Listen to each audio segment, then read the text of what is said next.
Fala galera, seja bem-vindo ao quarto episódio do HBcast aqui na segunda temporada. Estamos aqui com o Diácono Valzenir para nos acompanhar nesse bate-papo, falando um pouco sobre discipulado e crescimento espiritual. Isso. Queria que Valzenir se apresentasse um pouco para os nossos telespectadores conhecer você. Olá pessoal, tudo bom? Eu me chamo Valzenir e sou diácono da Igreja Presbiteriana de Fortaleza no meu primeiro mandato. Também sou professor de escola dominical e participando aqui com vocês mais uma vez desse momento em que nós vamos falar sobre questões espirituais envolvendo nós, os homens. Sim, justamente. E falando em escola bíblica, eu lembro que quando eu cheguei aqui na IPF, eu estava na minha sala. Na sua sala, utilizando o Credo de Nicéia para falar sobre as bases que a gente crê. Fundamentos da fé. Justamente. E antes de tudo, antes de a gente falar sobre disciplina, discipulado e crescimento espiritual, eu queria perguntar uma coisa, só para descontrair mesmo. Quantas vezes o pessoal já erraram o teu nome aqui na igreja? Isso aí já vem comigo já desde a minha infância. A igreja que eu já estou acostumado. Já estou acostumado a essa questão de pelo menos assim, da primeira vez nunca acerta. Na segunda ou na terceira. Sempre o pessoal confunde com o Valtenir. Exatamente. Fala até dizem que o meu mandato como diácono foi por causa do meu nome ser parecido com o dele. Que o pessoal estava votando nele, mas aí estava na verdade votando era em mim. Aí quando chegou lá na hora da apresentação dos eleitos... Até hoje o pastor quando vai chamar a gente, ele confunde entre eu e ele, né, por conta do nome. Só para descontrair, né, para a gente falar desse assunto que é muito, muito importante, principalmente discipulado, que vem sendo deixado muitas vezes de lado, né? Isso é verdade. Na igreja, esse doar tempo para formar homens, né, está sendo deixado muito de lado. Eu queria começar, né, com essa primeira pergunta, né, sobre qual é que é a visão, né, reformada, né, nós como presbiterianos reformados cremos, né, com relação ao crescimento espiritual, né?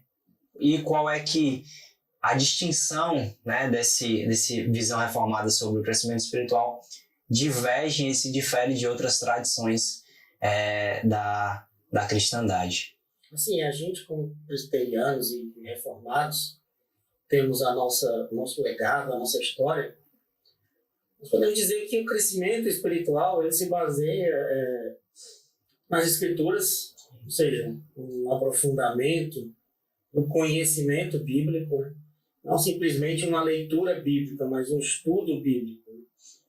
A ação do Espírito Santo, Sim. E é ele quem nos convence do pecado, da justiça e do juízo. Também da nossa maneira de vivermos em comunidade, Sim. Como igreja, que é fundamental, que hoje em dia até temos uma vertente, vamos dizer assim, de muitos cristãos que se nomeiam desigrejados, né?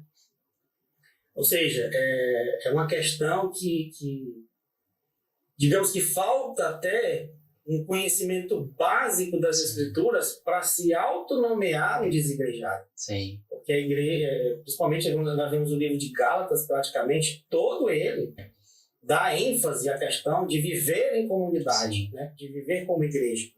E temos também a questão do discipulado, né? Que é a maneira com que a gente cresce junto, tanto com os irmãos que já fazem parte da nossa comunidade, como daqueles irmãos que são agregados pelo Senhor. Sim, que chegam. Exato.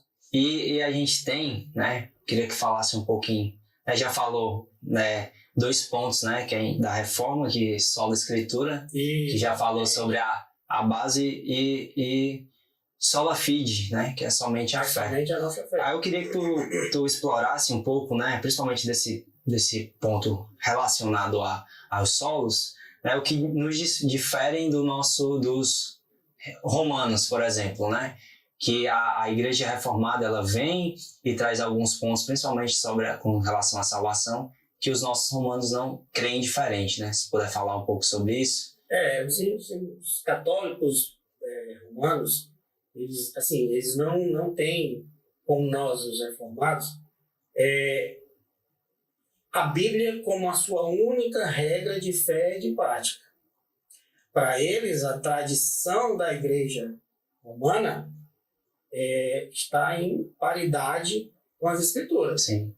Então, o que nos difere, principalmente na questão vamos dizer assim, da maneira de nós exercermos o nosso cristianismo, está na questão de que, para nós, os reformados, a Bíblia é a única regra e a única que tem autoridade sobre Sim. nós, para que nós possamos exercer esse cristianismo, né?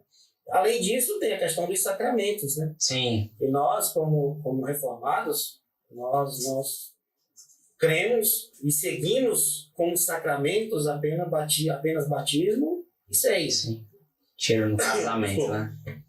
E aí, então, na Igreja Romana, não. Os sacramentos são vários e são fundamentais, né? No sentido de que a salvação só vem por meio também, sim, né? Por meio também desses sacramentos. A gente falando aqui queria que você falasse um pouco sobre com relação, né, o que diverge entre nós que somos cristãos reformados e com, por exemplo, os católicos romanos. Se pudesse falar um pouco, principalmente com relação você falou sobre só a Escritura, né, como única regra de fé e prática, e qual é a nossa diferença entre os católicos e os romanos? Diferenças existem várias, né? Mas, assim, vamos dizer como as fundamentais, a questão principalmente da sola Escritura. Sim. Nós, como cristãos reformados, cremos e acreditamos que a Bíblia é a nossa única regra de fé e de prática. Já na tradição romana, os ritos, tudo aquilo que é praticado como meios de devoção pela Igreja, são tidos como coisas semelhantes às Escrituras. Sim. Coisa que nós, reformados, refutamos desde o princípio da Reforma Protestante e acreditamos que estamos seguindo aquilo que as Escrituras nos ensinam, né? Que é a centralidade na pessoa de Cristo, a centralidade na pessoa de Jesus, do qual nós somos aqueles que dependemos e cremos como um único e o suficiente Salvador. Pronto. Aí eu queria, pegando já esse gancho, né, dessa divergência, o quanto é problemático a gente ter, por exemplo, outros meios além da Bíblia como regra de fé e prática. Isso aí vai se levar para o caminho, né, da idolatria, né? Sim. A gente leva para esse lado porque, assim, como a Bíblia ela é a palavra de Deus, ela não simplesmente, como alguns dizem, né, que ela contém a palavra de Deus, né? Uhum. Mas como palavra de Deus, ela nos aponta unicamente para um único Deus. Sim. Dividido em três: Pai, Filho e Espírito, né? Então, assim, qualquer coisa que vá além desse entendimento de Deus como um Deus uno e ao mesmo tempo trino, que seja agregado a isso, nós podemos refutar como uma coisa antibíblica, né? Ou seja, um ensino que não condiz com aquilo que as Escrituras ensinam. Sim. Então, nós como reformados, não temos essa prática, não cremos nessa prática. Sim. E não, digamos assim, apoiamos essa prática, porque ela não condiz com aquilo que as Escrituras nos ensinam. É a nossa fidelidade unicamente ao Deus uno e trino ao mesmo tempo. Sim, e já pegando um gancho dessa das Escrituras, queria que tu falasse de 2 pontos. Primeiro dos pontos é como é que a leitura e a meditação das Escrituras ela contribui para o nosso crescimento espiritual. E o segundo ponto é como também a oração ela contribui. E depois aí eu vou falar de outro também. Bom, essas duas perguntas aí são extremamente boas e fundamentais, né? Primeiramente, a questão da leitura das Escrituras e da meditação nela. Sim. Porque, assim como diz a palavra, ler e meditar, e não só ler. Uhum. Porque é fundamental a leitura. Certamente, o conhecimento das Escrituras, ele vem unicamente, ou digamos assim, primordialmente, né, pela leitura. Sim. O que não faz da meditação algo também muito importante.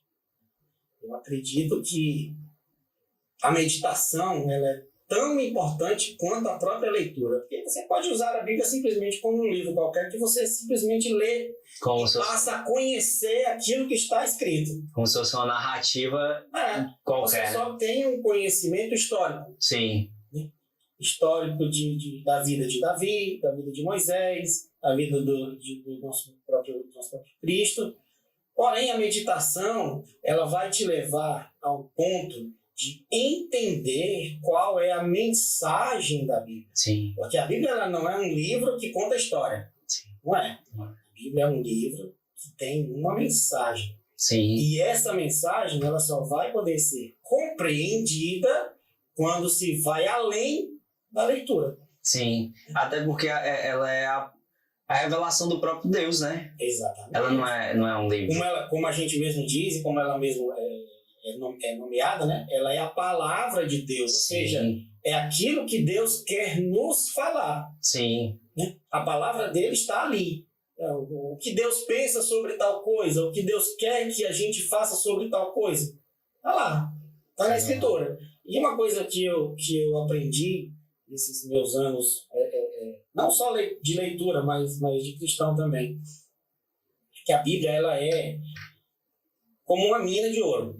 Ou seja, quando a pessoa que vai fazer a coleta do ouro numa mina, ele não chega lá na mina e o ouro está lá pendurado, ou está lá num cantinho colocado assim, ele vai só lá pegar e sair. Não. Ele tem que cavar, ele tem que procurar. Né? Sim. Ou seja, existem grandes, vamos dizer assim, não só promessas bíblicas, mas grandes conhecimentos a respeito de Deus nas Escrituras que você não vai encontrar se você não se aprofundar. Sim.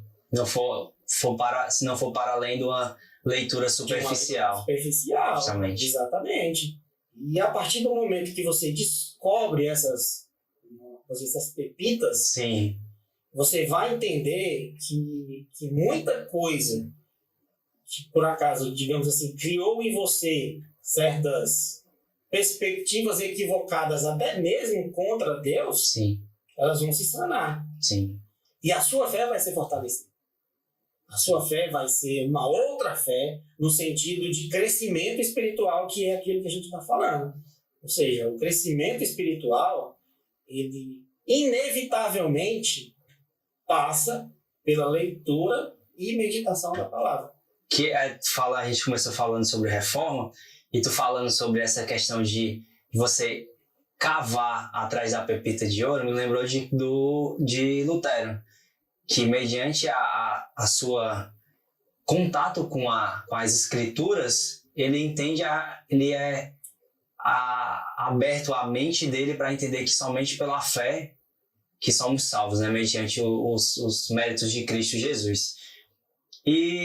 Mas falando sobre a oração, né, pulando um pouco da leitura, são 2 pontos sobre a oração. Primeiro, qual a importância dela como crescimento espiritual?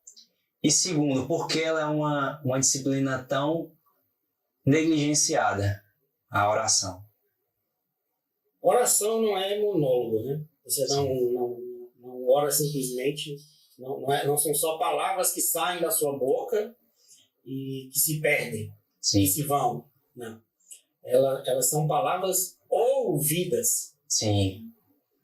Deus escuta as nossas orações.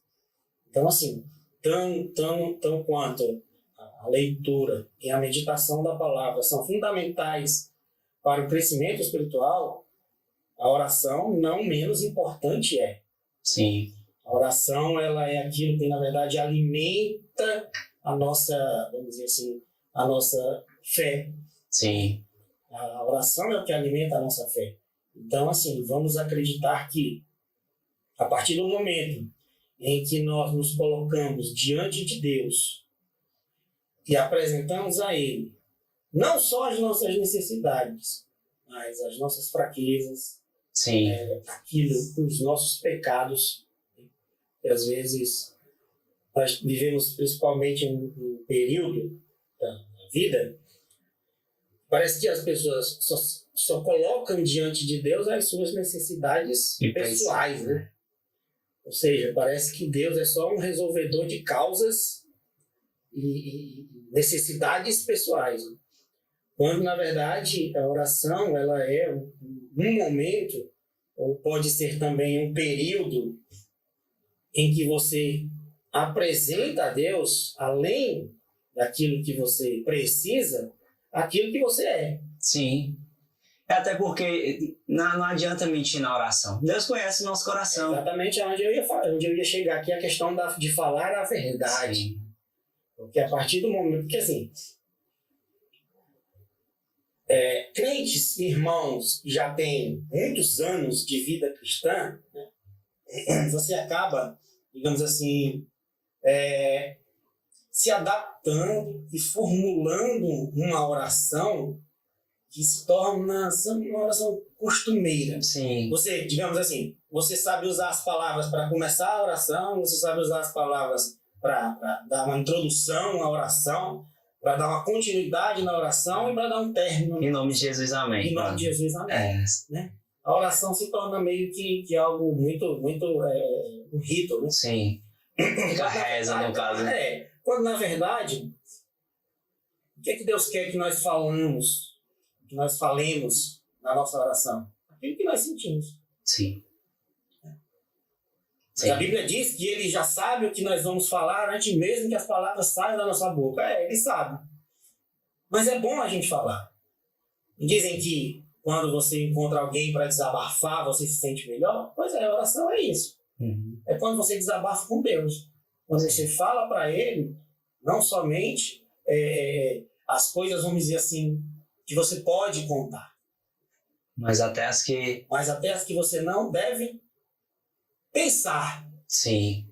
Então até que Davi fala, né, que enquanto ele calou o pecado dele, os ossos deles foram desfalecendo. Exatamente. Então, assim, oração é algo muito, muito importante, muito, que, digamos assim, que faz com que o cristão tenha verdadeiramente um crescimento espiritual. Sim. É bom frisar também que, assim, não estamos falando aqui de orações em períodos, vamos dizer assim, uma oração válida é uma oração que dura no mínimo 2 horas, 3 horas. Não. A oração válida é aquela oração que você é verdadeiro. Sincero. Que você fala a verdade. E não existe, digamos assim, um período ideal para se orar do dia. Né? Não. Eu sou uma pessoa assim que, durante o meu dia, eu uso vários momentos para orar a Deus. Uhum. De que forma? Na minha mente. Sim. No meu pensamento, no meu coração. E as circunstâncias dos momentos servem como combustível para que a gente possa verdadeiramente se voltar para Deus em oração. Sim. E aquela história. Não é só orar. É acreditar que aquela oração será respondida, talvez não de acordo com aquilo que a gente quer, mas daquilo que a gente sabe que é o melhor para a gente, que é o que Deus quer. Sim, sim, sim. Antes da gente continuar, né, vamos fazer uma pausa, não saiam daí, a gente volta em um minutinho. Grupo de Estudos. Tema: A Suficiência e Inerrância das Escrituras. Dia 19 de outubro, às 16 horas, na sala da UPH. Gratuito e aberto a todos. Pessoal, voltamos aqui para o segundo bloco. Estamos aqui com o diácono Valzenier. Já ia sair no Valtenir. Isso que eu... Já estou acostumado, já estou ambientado. Já. Eu queria, né, iniciar nesse segundo bloco a gente falando sobre algumas práticas espirituais, né? Nós, como reformados, já dito, cremos que os sacramentos são só o batismo e a ceia, né? E eu queria que você falasse um pouco sobre a importância desses dois sacramentos, né? Tanto a ceia do Senhor e tanto quanto o batismo, né? No caso nós, quanto o batismo infantil, né? Pudesse falar um pouco sobre os dois? Acredito eu que até na última vez que eu estive gravando com os irmãos, a gente falou sobre essa questão de batismo também, né? Assim, o batismo, ele é, digamos,